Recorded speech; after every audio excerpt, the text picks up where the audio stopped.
All right. Hello, everybody. Hope you all are doing well. This is DFS Army's NBA pre-lock show. We have a massive slate on deck. Don't have a lot of time to waste, but good to see everybody. Will, you're right. We have to get redemption for last night. It was weird. Like, we were right about that Pacers-Knicks game. Like, we knew that was going to be a bit closer than it looked, but everything else went wrong. I didn't have enough of the Pacer guys, and the last few games are just gross. So we move on, we move forward. Too many games to reminisce too much on last night. First things first, we have the Hawks going up against the Hornets. Good game total, decent game environment, and a close spread, something we can't say too often on this slate. For Atlanta, we just got the Jalen Johnson news. So it looks like he will play tonight. Right? Or am I missing something there? Yeah, he's available to play. And so there's not a lot of injury news here. We know the Hornets are not an awful defense. They're pretty middle of the pack, slightly above average. But Diabate's out for them. Bridges is out for them. So could open some things up. Are you liking anyone from Atlanta tonight? I think it's just going to be Jalen Johnson. And that reminds me, I got to get that news out in the Discord. I missed the Hawks news somehow. But we just got a lot of it. I think it's they're coaching in the news tonight. It's going to be a long one, but we got you guys covered in the Discord. Yeah, Jalen Johnson, just an animal. He's going to have one of the higher ceilings on the slate, at least 60 DraftKings points in 4 straight games, playing right around 40 minutes per game. Great matchup here against Charlotte, who he just dropped 60 DraftKings points on and fell just short of a triple-double. So he's going to be my guy here. I'm not going to dive too much into the rest of this team because we don't have to on this slate. Yeah. I am doing the exact same thing. I have a 10% min on Jalen Johnson, just making sure he shows up about field weight or around field weight exposure, and he's doing a little bit better than that. He's showing up in about 11% of my lineups, and that's fine. On these large slates, I'm usually not trying to get too much leverage unless I really, really like somebody, and he's just another stud who's in a decent spot. For the Charlotte side of things, this game is a lot more interesting, to me at least. Miles Bridges is out with that suspension. Love that for him. That's a usage increase to guys like Ball, Knipple, Miller. Diabate is out, which means we should see Kalkbrenner start at center and should just stabilize his minutes a bit more too. I think we're expecting to see a bit more Grant Williams, and Salon should also see more minutes with Bridges out too. So some potentially interesting spots. Hawks aren't known for their defense. Did anyone stand out for you? I think the main three are going to be those main 3 guys you talked about: Brandon Williams, Con Knipple, LaMelo Ball. Like you mentioned, no Miles Bridges here, so he does suck up a lot of usage. So I do like those 3, and the DS likes them too. So those guys are going to look good in a matchup against Atlanta, who I am not afraid of defensively.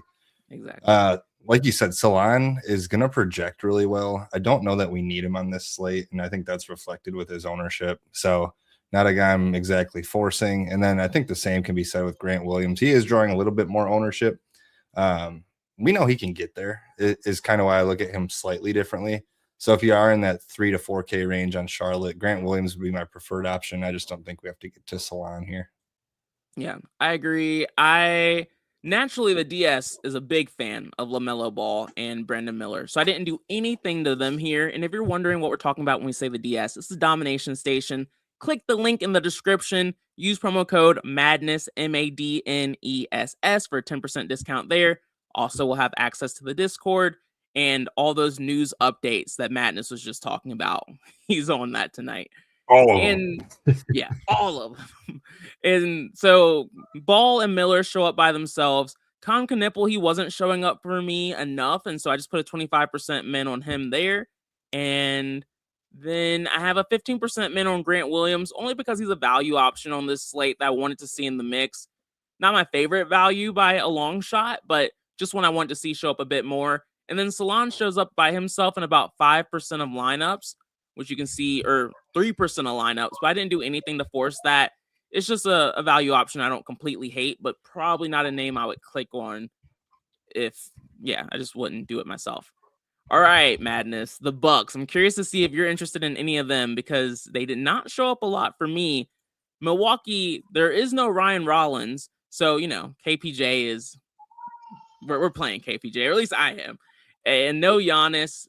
But outside of that, they're relatively healthy. But these guys don't show up a lot, right? Or is that just me? Yeah, I think it's pretty accurate. I do like Kevin Porter Jr. quite a Yeah. bit. He's going to be somebody that I'm overweight on. I mean, he's just going to dominate usage. No Giannis, like you mentioned, no Ryan Rollins. He was the other kind of usage hog in this offense. So he's going to have to run the backcourt. He's going to have to run the offense. And to be honest, he's been in great shape with Rollins in there. So I think he's too cheap here. He's a guy that does it all. He scores, fills up the stat sheet. So a guy I do like.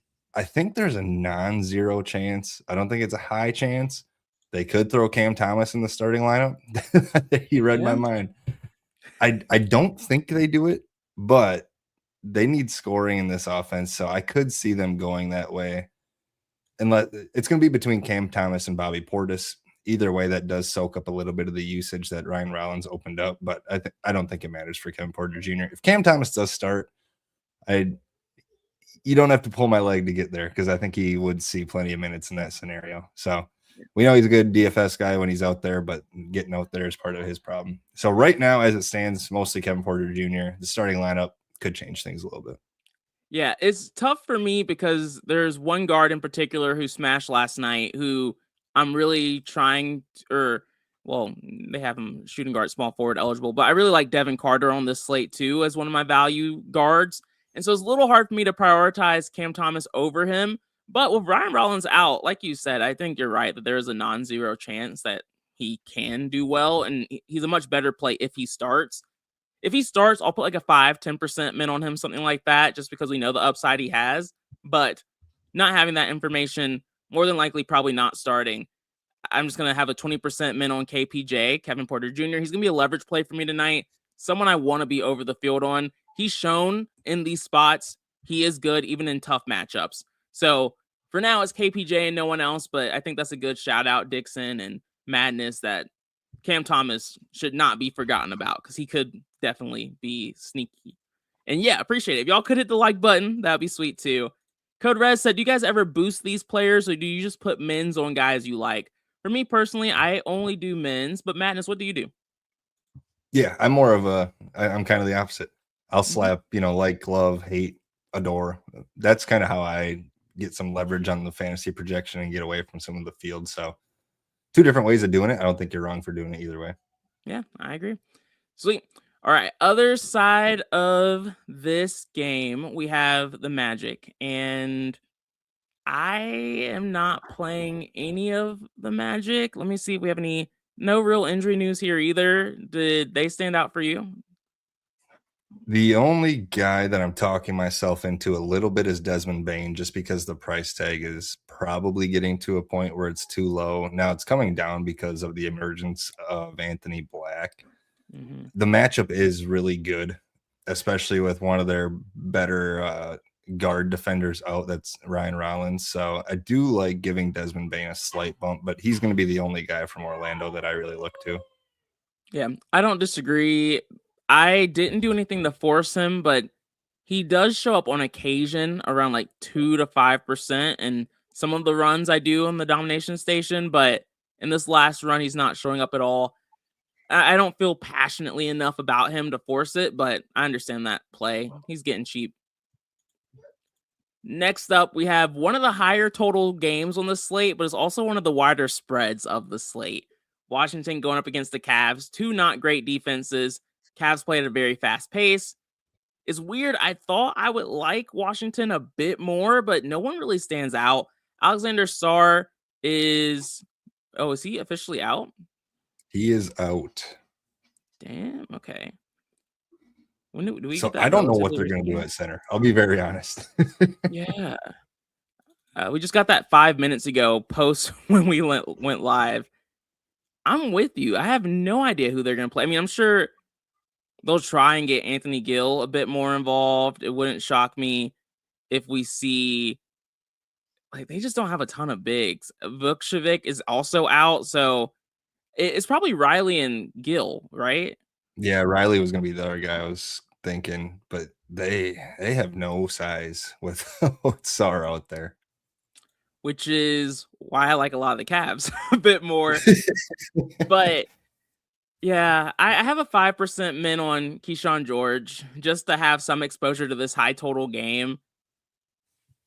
I'll continue to refresh the DS to see if the other bigs like Gill or Riley start to pop, but they're typically relatively low usage guys. I don't think the matchup's so intense. It's just hard for me to prioritize them right now. But we'll see. We'll come back to it. Anything else you kind of want to add here, or we get to move on? No, unless something pushes me to somebody in the DS, I like you said, like Anthony Gill starting wouldn't move the radar for me at all. Yeah. So weird. So weird not liking that game more, but it kind of makes sense. All right. Next up, we have the Cavs side of this. They are the one with the super soft, easy matchup to attack in Washington. And on top of that, Washington's missing guys. This is a team I want exposure to. Dean Wade is out. That matters a little bit just for their team, but not really for DFS purposes. Who are you playing here? I mean, I like Jared Allen before we got the SAR news, and now I'm going to like him even more. Yeah. So he's going to look great. There's going to be nobody down low to be able to stop him. Still no Evan Mobley for this team, so I like him quite a bit at 7K. And then the other piece is James Harden. He's looked good in his Cavs, couple of Cavs games so far. 9K, I have no issue with it. And then Donovan Mitchell, I'm never going to talk you off of him.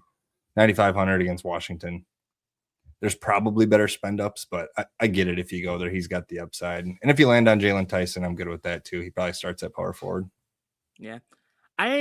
Between Mitchell and Harden, they both have been playing well. Both have been getting a ton of assists just by passing the ball to each other. Harden had a very, very high rebound rate last game. I think that will drop a bit here. But either way, I just have a 5% min on Mitchell, 5% min on Harden. They're not priorities for me, but I like the fact that I just have exposure to them. It's pretty much the way I'm playing it there. Jared Allen's going to be a leverage play. I had him at a 20% min, but with the SAR news, I'm going to put a 30% min on him just to make sure I'm significantly over the field there. Let's see. Ballaholic said, how much weight do you guys put on DVP when choosing a player? Enough. Like, it's not the whole story, but I'll use it as kind of a, tiebreaker kind of deal. Exactly. I think some people throw it completely out of the water because they're like, yeah, defense, they move around, doesn't really matter.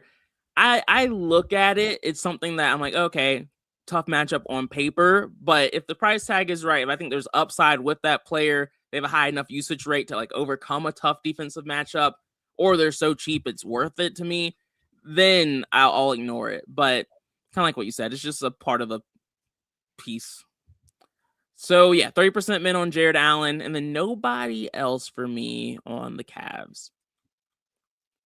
All right, next game, another good one. Bulls going up against Boston. The Bulls side of it is not my favorite. We know Boston's a really good defense.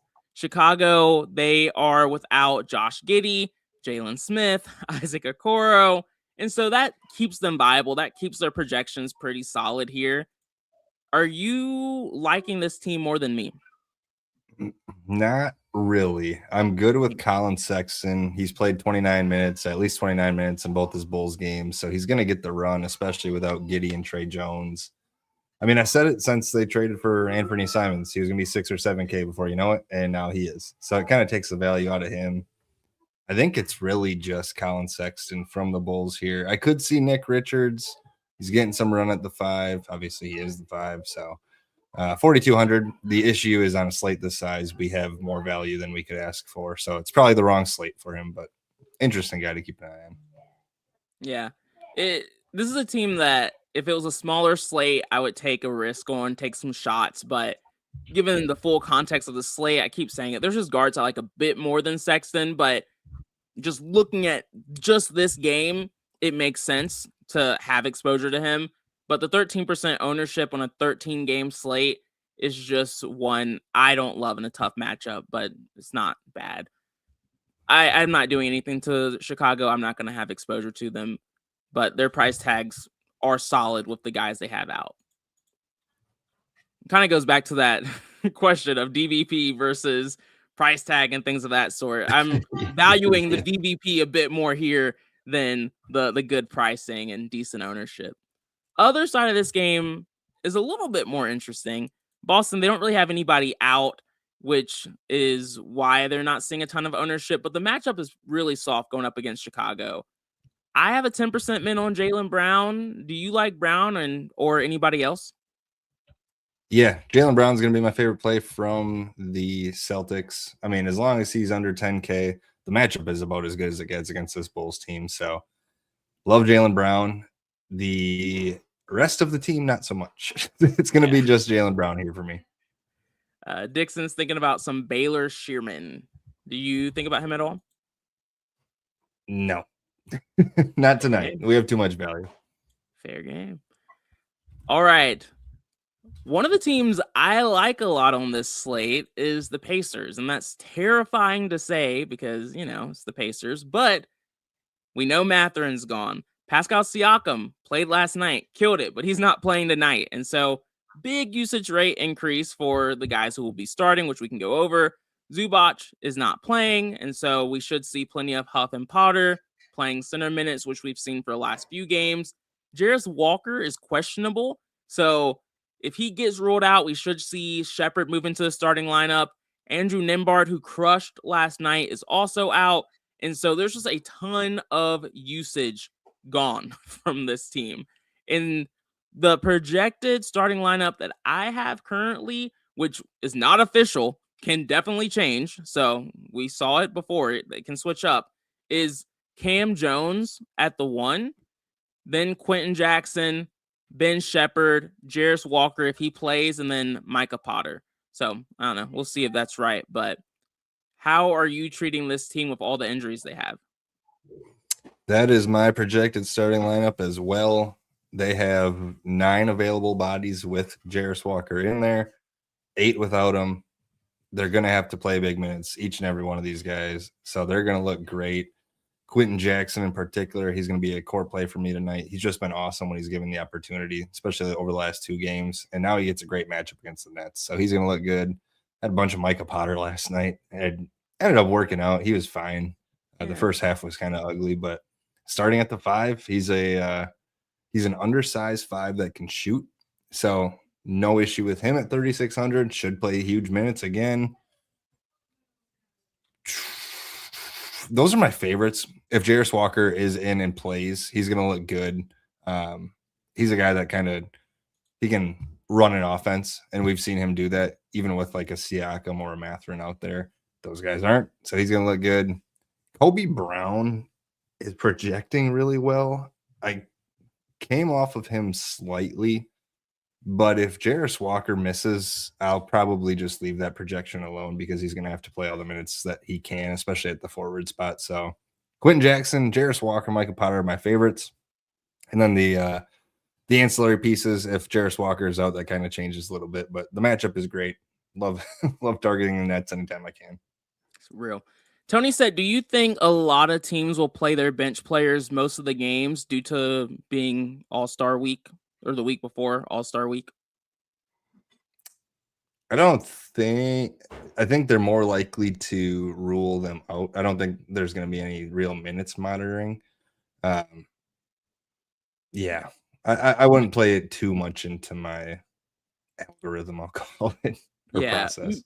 Minutes get weird around All-Star week, but trying to project minutes getting weird will usually burn you more often than not because, like, for instance, and we'll get to it with the Jazz players have not been seeing run in the fourth quarter. But as soon as you assume that's going to be reality for the rest of the week, you might get surprised. So personally, I don't try to predict it too much, but it's definitely something that gives you a bit of a warning because shit gets weird. And that's just the way it's going to be for the next few weeks of NBA. And yeah, scores will be high.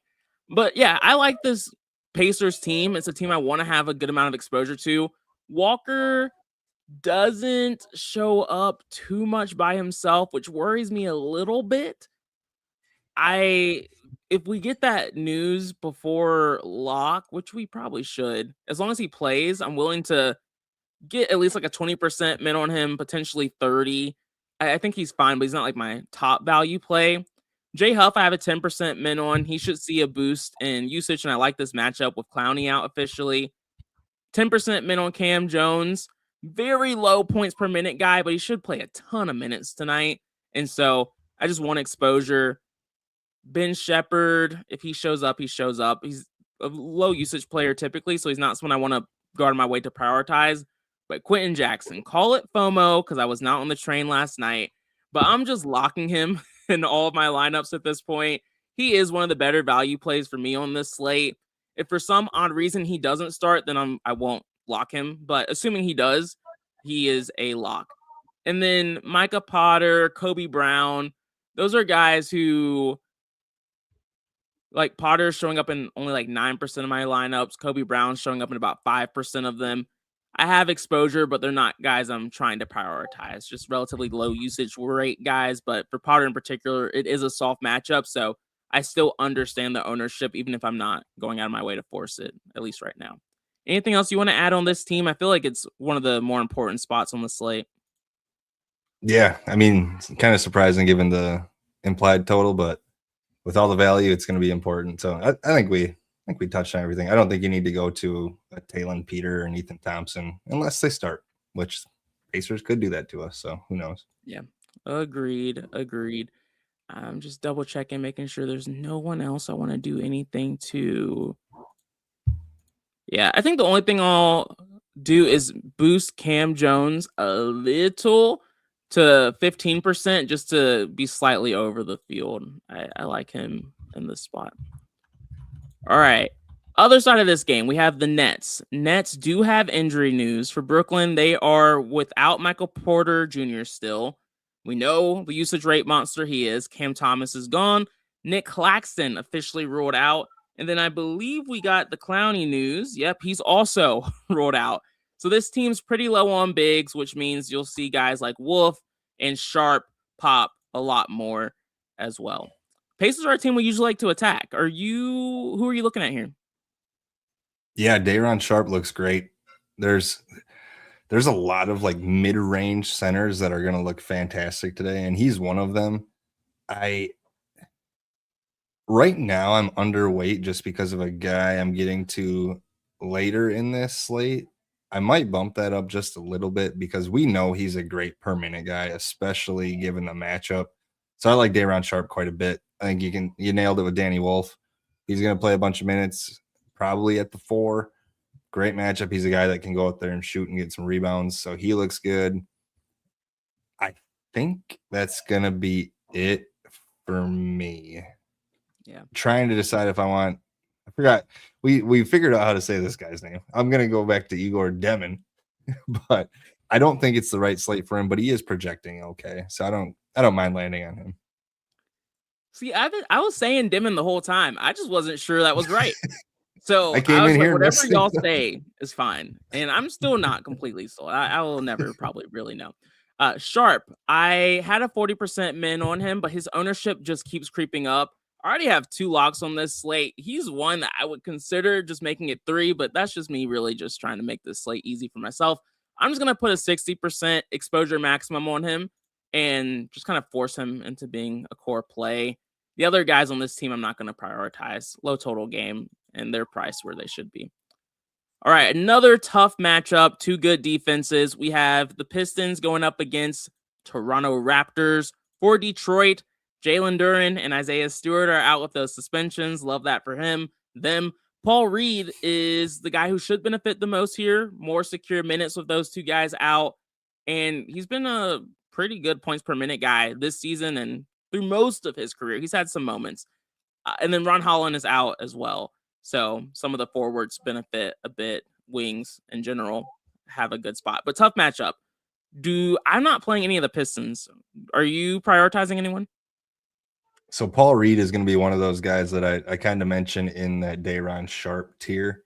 I am overweight quite a bit on Paul Reed, which is affecting my Day'Ron Sharp exposure. I just like him starting. No Stewart, no Reed, or not, no Reed. No Stewart, no Duren. So he should get all the minutes he can handle at the center. And we've seen him put up monster games before. So I do like Paul Reed. I want to get more Cade, but I don't want to force it just because of the size of the slate and the matchup. So I'll probably just go even with the field. We know the ceiling's there, but I don't think you have to force it. So it's really just Paul Reed from the Pistons for me. Yeah.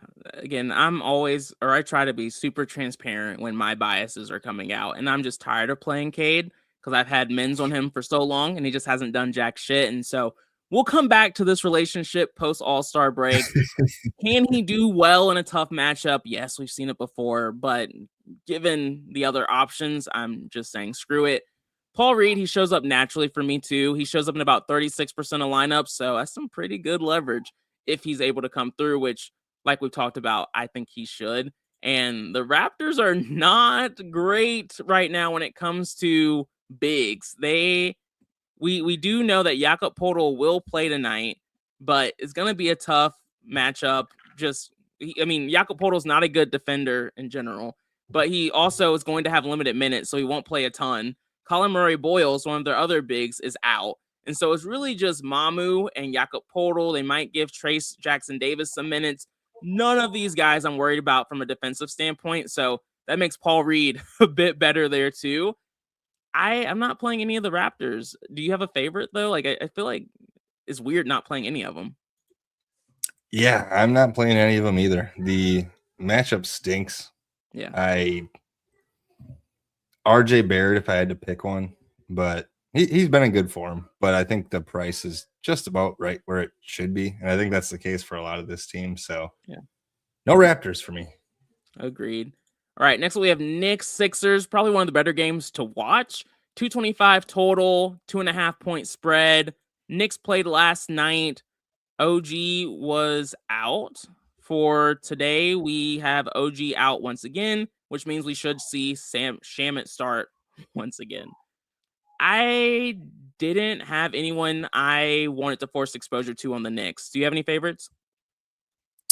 Nobody for me either. That Karl Anthony Towns price tag is staring me in the face, though. So he's the he's issue is one I just have so many. dead to me. He's another Yes, one. exactly. I just have so many centers I want to play. The nice thing with Yeah. Towns, I think he has power forward eligibility. Thought he did. Why can I not see Not him? on this slate? Not on this slate. You're right. Yeah. So that's going to be why I don't get to him. Yeah. I want to, but it's not the slate. But we know how these close competitive games can surprise people, even if they are decent defenses. So again, I wouldn't talk you off of like a Brunson or a Cat or a Hart or a Bridges, but given the size of the slate, there's just other spots I'm prioritizing a bit more. For the Sixers side of this game, tough matchup. We do know that Joel Embiid won't be playing. Quentin Grimes is out. I only put a 5% minimum Maxey to have some exposure to his upside without Embiid. Are you playing it differently? No, Maxey's going to be the only guy for me. We've seen the ceiling from him, at least 51 DraftKings points in 3 of his last 5 games. And we know that can, without Embiid, that usage just climbs even more. So I do like getting at least a little bit of Maxey. Like you said, the matchup is not good, but 9,600. I think he makes sense if you land on him. So no issue with him there, but the rest of the team I'm just not getting to.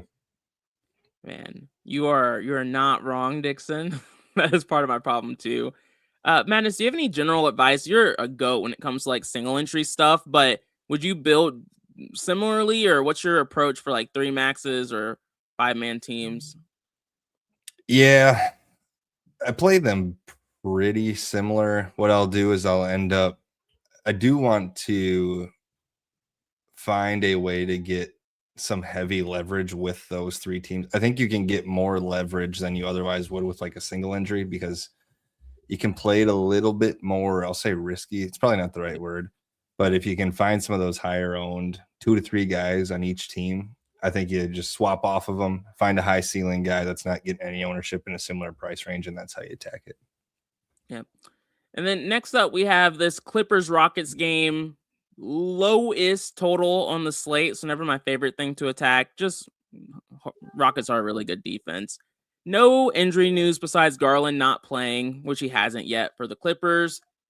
I'm not playing any of these guys, are you? No, I think the only guy I can really make a case for is Kawhi without James Harden.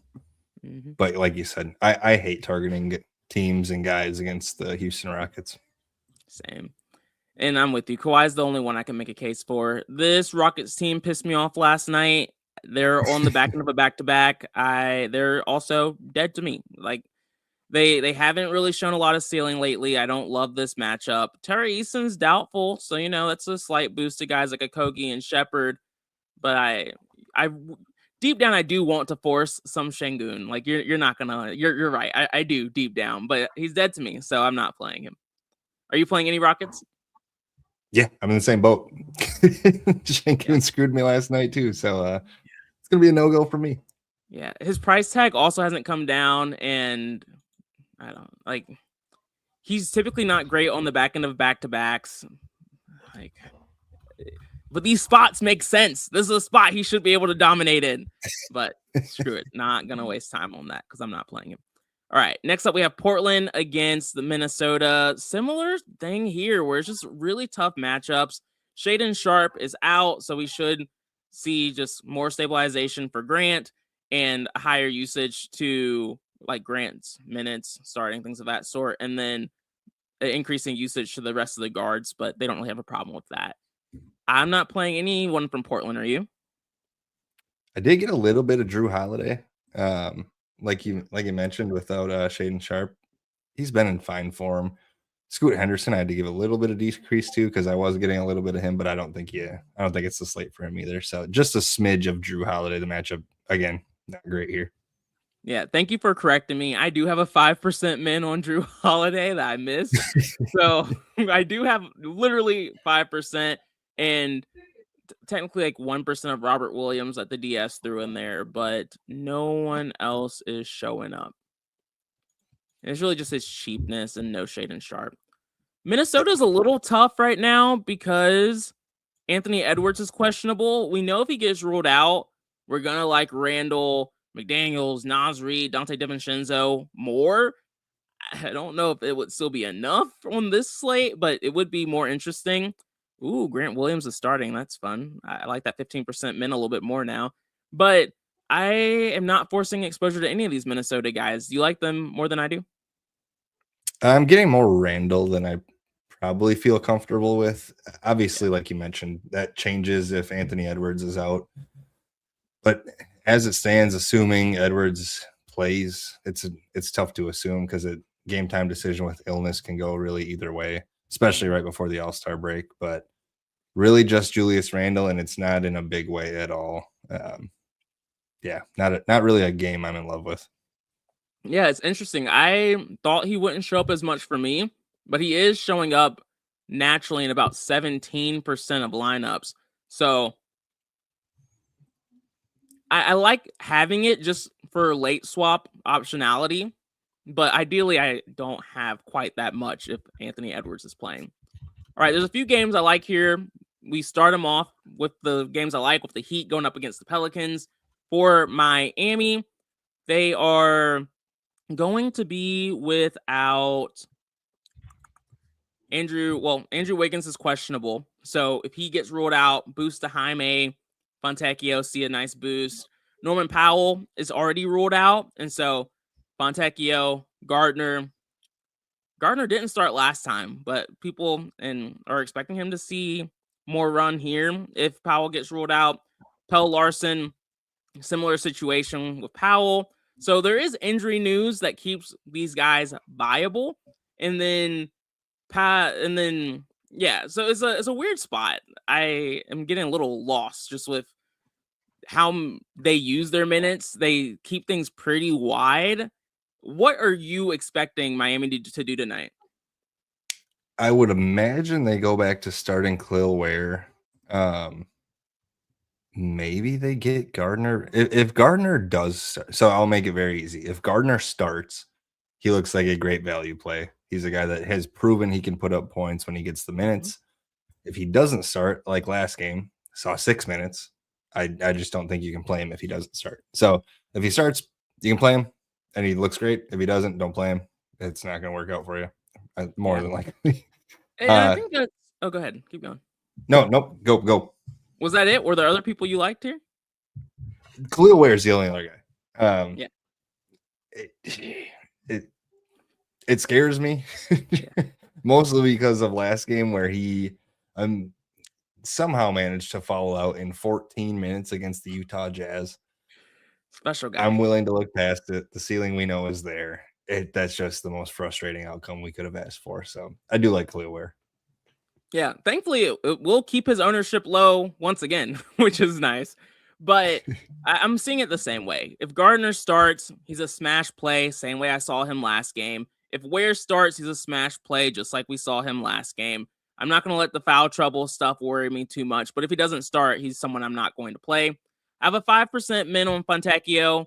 Talked about it, the injuries. I think there's an increase in usage. Really soft matchup against the Pelicans I like to target. Same situation for Bam. I have a 10% min on him. Technically a leverage play.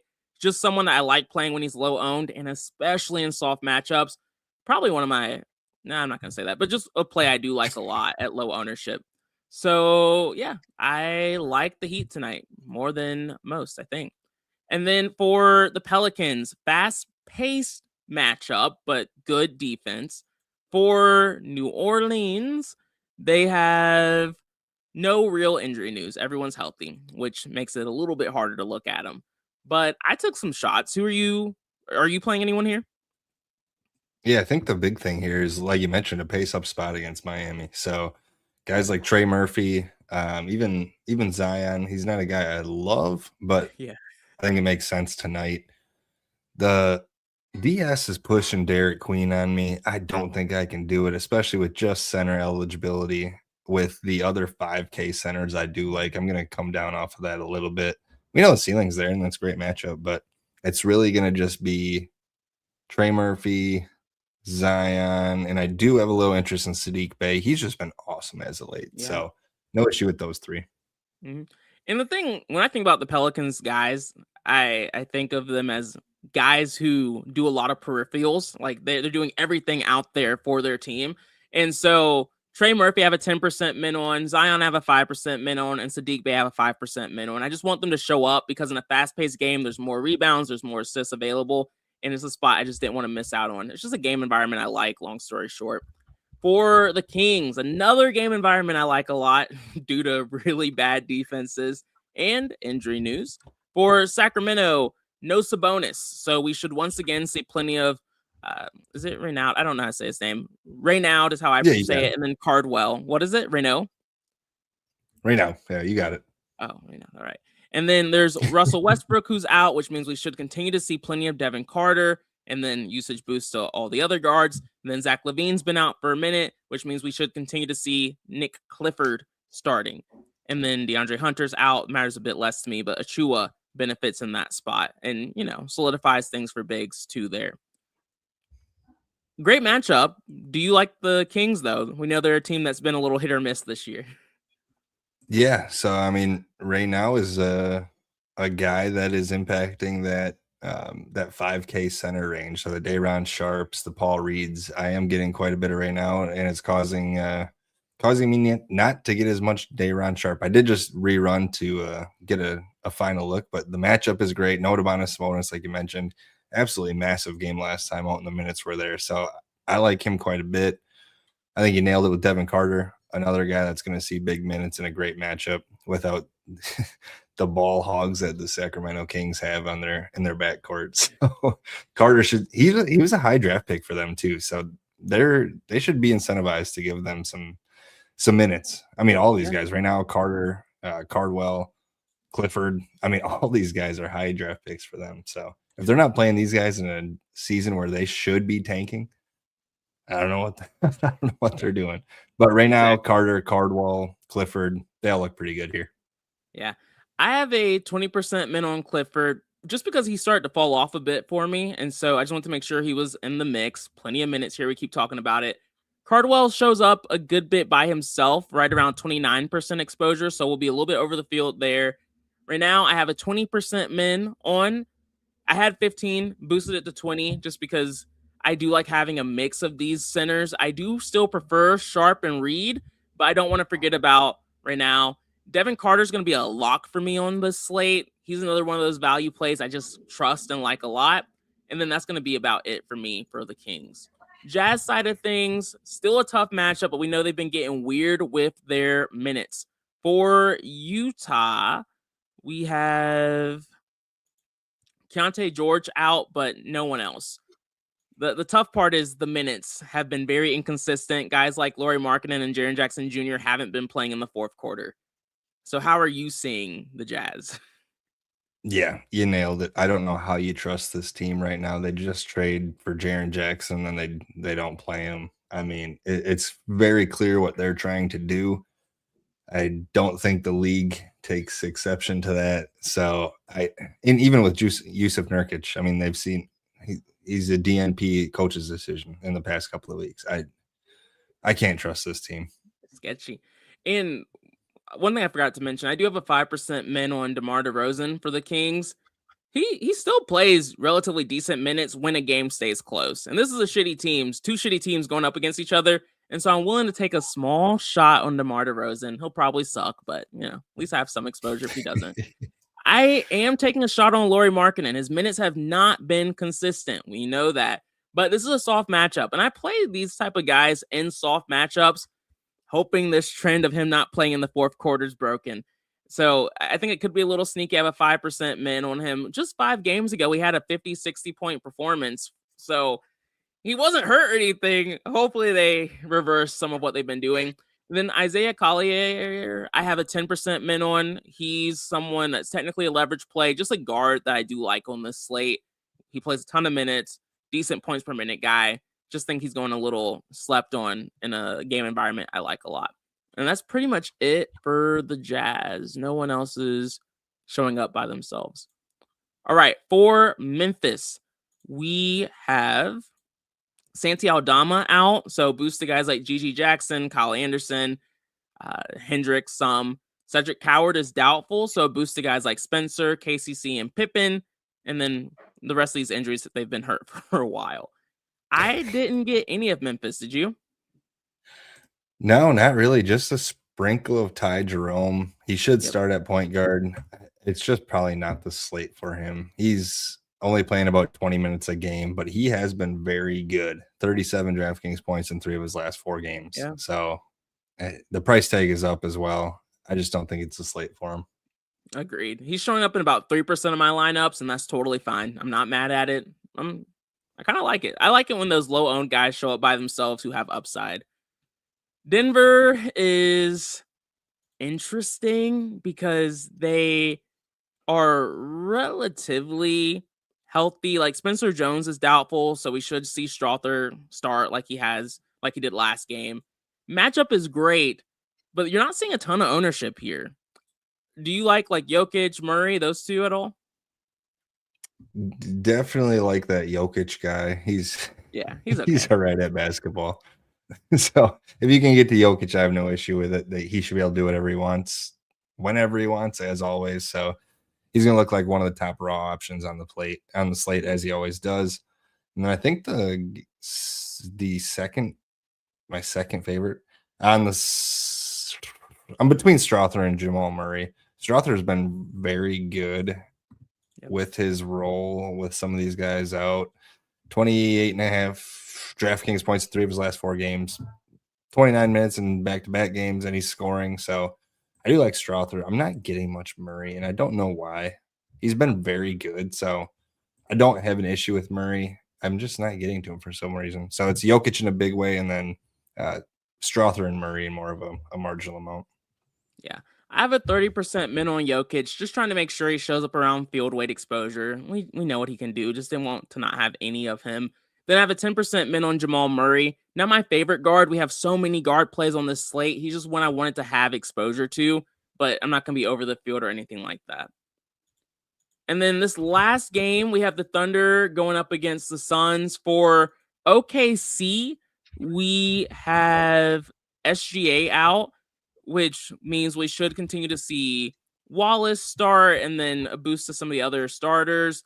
Phoenix, we have Devin Booker questionable. I mean, he didn't do shit last night. I don't know why he needs rest, but he might. And then Grayson Allen's been out. Jalen Green's still doubtful. So there's some guys missing, but these are two really good defensive teams still. I'm not getting any exposure to them. Anyone that you like from this game? No, not even like a little bit. Yeah.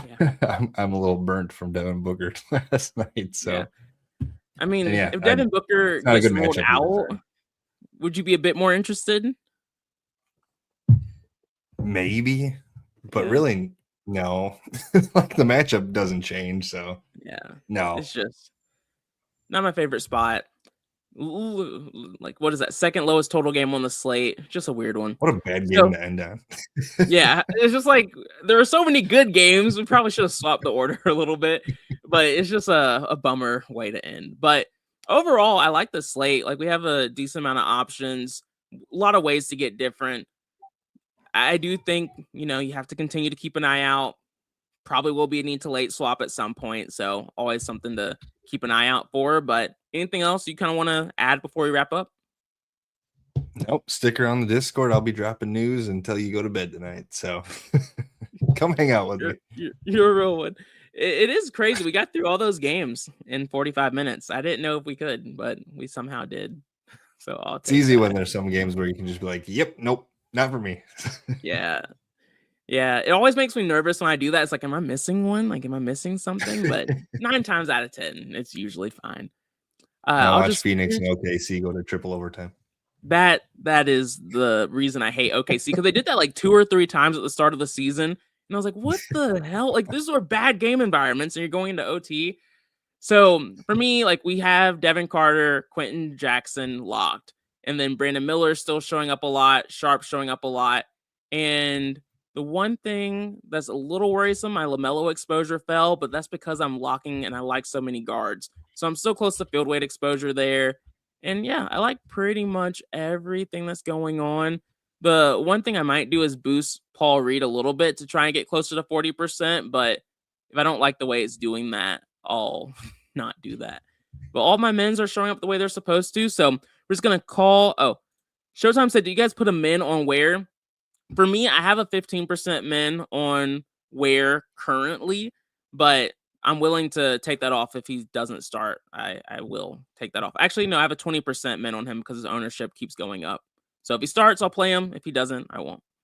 So that's going to be it, y'all. Y'all have a good one.